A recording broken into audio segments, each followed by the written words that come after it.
El segundo libro de Samuel, capítulo 1.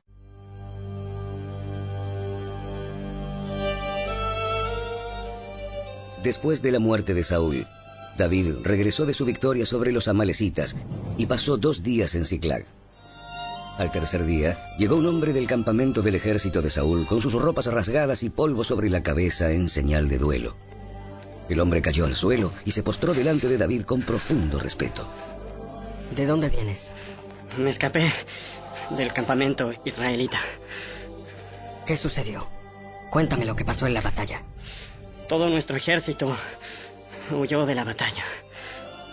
Murieron muchos hombres. Saúl y su hijo Jonatán también están muertos.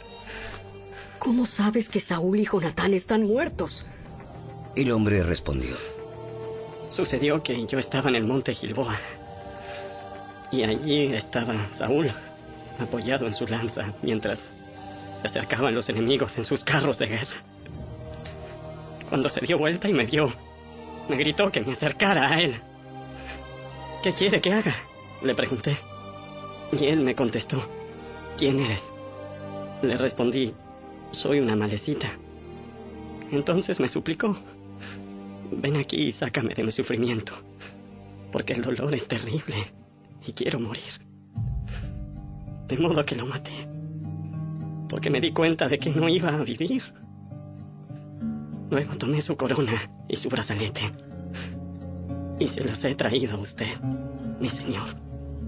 Al escuchar las noticias, David y sus hombres rasgaron sus ropas en señal de dolor. Hicieron duelo, lloraron y ayunaron todo el día por Saúl y su hijo Jonatán, también por el ejército del Señor y por la nación de Israel, porque ese día habían muerto a espada. Luego David le dijo al joven que trajo la noticia. ¿De dónde eres? Soy un extranjero, una amalecita que vive en su tierra. ¿Y cómo no tuviste temor de matar al ungido del Señor? Entonces le ordenó a uno de sus hombres. ¡Mátalo!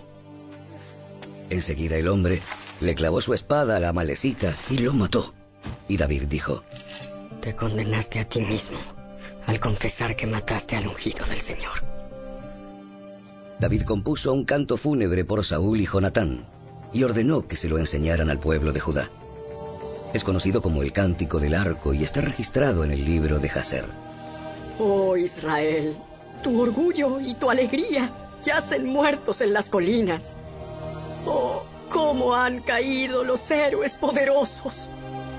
No lo anuncien en Gat, ni lo proclamen en las calles de Ascalón, o las hijas de los filisteos se alegrarán y los paganos se reirán con aires de triunfo. Oh montes de Gilboa, que no caiga sobre ustedes lluvia ni rocío, ni haya campos fructíferos que produzcan ofrendas de grano. Pues fue allí donde se contaminó el escudo de los héroes poderosos. El escudo de Saúl ya no será ungido con aceite. El arco de Jonatán era potente, y la espada de Saúl realizó su trabajo mortífero. Derramaron la sangre de sus enemigos y atravesaron a muchos héroes poderosos. Cuán amados y agradables fueron Saúl y Jonatán. Estuvieron juntos en la vida y en la muerte. Eran más rápidos que las águilas, más fuertes que leones. Oh, mujeres de Israel, lloren por Saúl, porque él las vistió con lujosas ropas escarlatas, con prendas adornadas de oro. Oh, cómo han caído los héroes poderosos en batalla. Jonatán yace muerto en las colinas. ¡Cómo lloro por ti, Jonatán, hermano mío! ¡Oh, cuánto te amaba! Tu amor por mí fue profundo, más profundo que el amor de las mujeres. ¡Oh, cómo han caído los héroes poderosos, despojados de sus armas! Yacen muertos.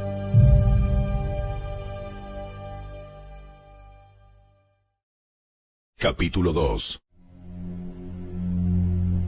Después de esto, David le preguntó al Señor, ¿debo regresar a alguna de las ciudades de Judá? Sí. ¿A qué ciudad debo ir? A Hebrón. Las 2 esposas de David eran Ahinoam de Jezreel y Abigail, la viuda de Nabal de Carmelo. David sus esposas y los hombres de David junto con sus familias se mudaron a Judá y se establecieron en las aldeas cercanas a Hebrón. Después llegaron los hombres de Judá y ungieron a David rey del pueblo de Judá. Cuando David se enteró de que los hombres de Jabes de Galaad habían enterrado a Saúl, les envió el siguiente mensaje. Que el Señor los bendiga por haber sido tan leales a su señor Saúl y por haberle dado un entierro digno. Que el Señor, a cambio, sea leal a ustedes y los recompense con su amor inagotable. Yo también los recompensaré por lo que han hecho. Ahora que Saúl ha muerto, les pido que sean mis súbditos, valientes y leales, igual que el pueblo de Judá, que me ha ungido como su nuevo rey. Sin embargo, Abner, hijo de Ner, comandante del ejército de Saúl, ya había ido a Mahanaim con Is-Boset, hijo de Saúl. Allí proclamó a Is-Boset rey de Galaad, de Jezreel, de Efraín, de Benjamín, de la tierra de los Jesuritas y del resto de Israel. Is-Boset, hijo de Saúl, tenía 40 años cuando llegó a ser rey, y gobernó desde Mahanaim 2 años.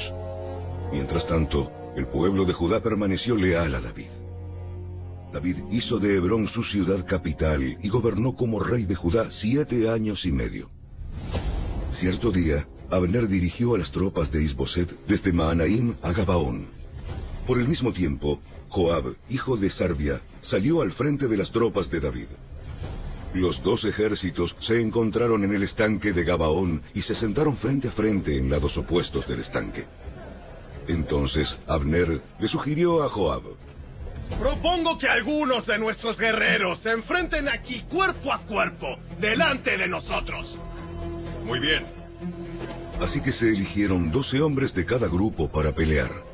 12 hombres de Benjamín que representaban a Is-Boset, hijo de Saúl, y 12 que representaban a David.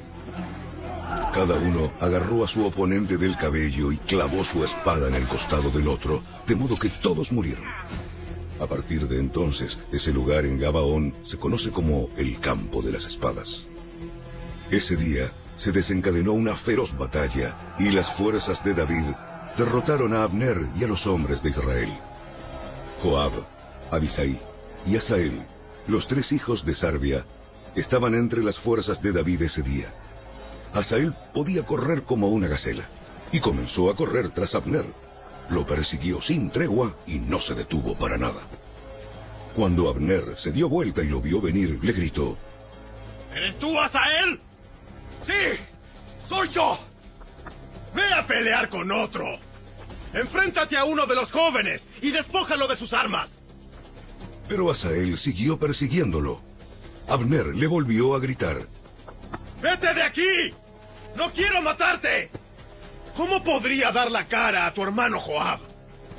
Pero Asael se negó a regresar.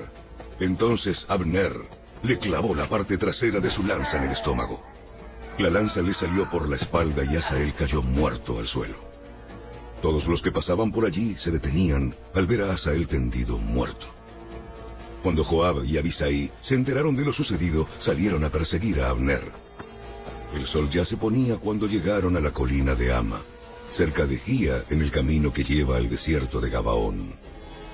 Las tropas de Abner, de la tribu de Benjamín, se reagruparon allí en la cima de la colina para tomar posiciones. Abner le gritó a Joab: ¿es inevitable que nos matemos unos a otros? ¿No te das cuenta de que lo único que produce es amargura? ¿Cuándo vas a ordenar que tus hombres dejen de perseguir a sus hermanos israelitas?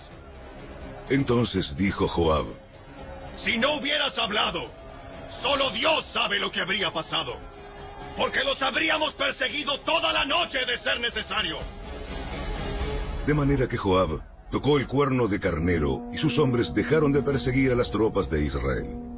Durante toda esa noche, Abner y sus hombres retrocedieron por el valle del Jordán.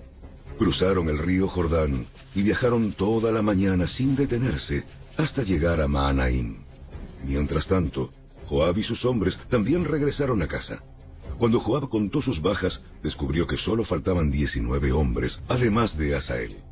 Pero murieron 360 hombres de Abner, todos de la tribu de Benjamín. Joab y sus hombres llevaron el cuerpo de Asael a Belén y lo enterraron en la tumba de su padre. Luego viajaron toda la noche y llegaron a Hebrón al amanecer.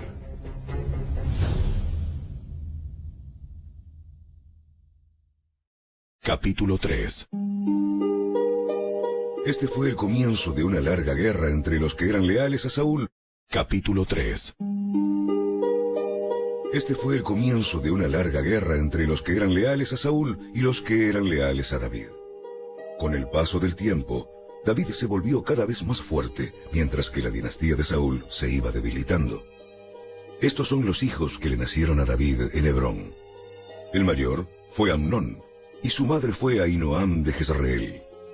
El segundo fue Daniel, y su madre fue Abigail, la viuda de Nabal de Carmelo.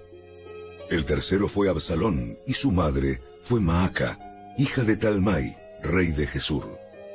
El cuarto fue Adonías, y su madre fue Agit. El quinto fue Cefatías, y su madre fue Abital. El sexto fue Itream, y su madre fue Egla, esposa de David. Todos estos hijos le nacieron a David en Hebrón.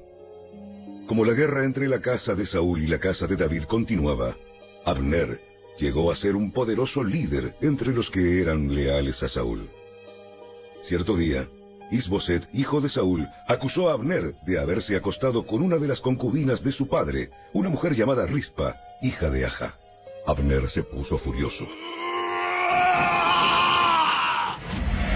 ¿Soy acaso un perro de Judá para que me trates a patadas? Después de todo lo que hice por tu padre Saúl, por su familia y por sus amigos al no entregarlos a David, ¿es mi recompensa que me culpes por lo de esta mujer? ¡Que Dios me castigue y aún me mate si no hago todo lo posible para ayudar a David a que consiga lo que el Señor le prometió! Voy a tomar el reino de Saúl y entregárselo a David. Voy a establecer el reino de David sobre Israel, al igual que sobre Judá. Todo el territorio desde Dan en el norte hasta Berseba en el sur. Isboset no se atrevió a decir ni una sola palabra más, porque tenía miedo de lo que Abner pudiera hacer. Entonces Abner envió mensajeros a decirle a David: ¿Acaso no le pertenece a usted toda la tierra? Haga un pacto solemne conmigo, y le ayudaré a que todo Israel se ponga de su parte. Muy bien, pero no negociaré contigo, a menos que cuando vengas me traigas a mi esposa Mical, hija de Saúl. Además David envió este mensaje a Isboset, hijo de Saúl: Devuélveme a mi esposa Mical, pues la compré con la vida de 100 filisteos. Entonces Isboset quitó a Mical de su marido Palti, hijo de Lais. Palti la siguió hasta Baurín, llorando todo el camino. Por eso Abner le dijo: Regresa a tu casa. Así que Palti volvió a casa. Mientras tanto, Abner había consultado con los ancianos de Israel y les dijo: Desde hace tiempo ustedes han querido hacer a David su rey. Ahora es el momento, pues el Señor ha dicho: Yo he elegido a David para que salve a mi pueblo Israel de manos de los filisteos y de sus demás enemigos. Abner también habló con los hombres de Benjamín. Después se fue a Hebrón para decirle a David que todo el pueblo de Israel y de Benjamín aceptaban apoyarlo. Cuando Abner y 20 de sus hombres llegaron a Hebrón, David los recibió con un gran banquete. Luego Abner propuso a David: Déjame que vaya y convoque a todo Israel a una asamblea para que apoye a mi señor, el rey. Los israelitas harán un pacto con usted para hacerlo su rey, y usted gobernará todo lo que desea su corazón. Así que David despidió a Abner en paz. Pero justo después que David despidió a Abner en paz, Joab y algunas de las tropas de David regresaron de una incursión y traían un gran botín. Cuando Joab llegó, le dijeron que Abner acababa de visitar al rey y que David lo había enviado en paz. Entonces Joab fue deprisa a ver al rey y le preguntó: ¿Qué ha hecho usted? ¿Qué pretende al dejar ir a Abner? Sabe perfectamente bien que vino a espiarlo y averiguar todo lo que está haciendo. Con eso Joab dejó a David y envió mensajeros para que alcanzaran a Abner y le pidieran que regresara. Ellos lo encontraron junto al pozo de Sira y lo trajeron de regreso sin que David supiera nada. Cuando Abner llegó de nuevo a Hebrón, Joab lo llevó aparte, a las puertas de la ciudad, como si fuera a hablar en privado con él, pero lo apuñaló en el estómago y lo mató en venganza por la muerte de su hermano Asael. Cuando David se enteró, declaró: Juro por el Señor que yo y mi reino somos inocentes para siempre de este crimen cometido contra Abner, hijo de Ner. Joab y su familia son los culpables. ¡Que la familia de Joab sea maldita! Que nunca falte un hombre de cada generación que padezca de llagas o de lepra, o que camine con muletas, o que muera a espada, o que mendigue comida. Joab y su hermano Abisai mataron a Abner, porque éste había matado a su hermano Asael en la batalla de Gabaón. Entonces David les dijo a Joab y a todos los que estaban con él: Rásguense la ropa, pónganse tela áspera y hagan duelo por Abner. El rey David en persona caminó detrás del cortejo fúnebre hasta la tumba. Así que enterraron a Abner en Hebrón, y el rey y todo el pueblo lloraron junto a la tumba. Luego el rey cantó este canto fúnebre por Abner: ¿Acaso tenía que morir Abner como mueren los necios? Tus manos no estaban atadas. Tus pies no estaban encadenados. No, fuiste asesinado, víctima de un complot perverso. Entonces todo el pueblo lloró nuevamente por Abner. David rehusó comer el día del funeral y todos le suplicaban que comiera. Pero David había hecho el siguiente juramento: Que Dios me castigue y aún me mate si como algo antes de que se ponga el sol. Esto agradó mucho a los israelitas. De hecho, todo lo que el rey hacía les agradaba. Así que todos en Judá y en Israel comprendieron que David no era responsable de la muerte de Abner. Después, el rey David les dijo a sus oficiales: ¿No se dan cuenta de que hoy un gran comandante ha caído en Israel? Y aunque soy el rey ungido, estos dos hijos de Sarbia, Joab y Abisai, son demasiado fuertes para que yo los controle. Por eso, que el Señor les dé a estos hombres malignos su paga por sus malas acciones.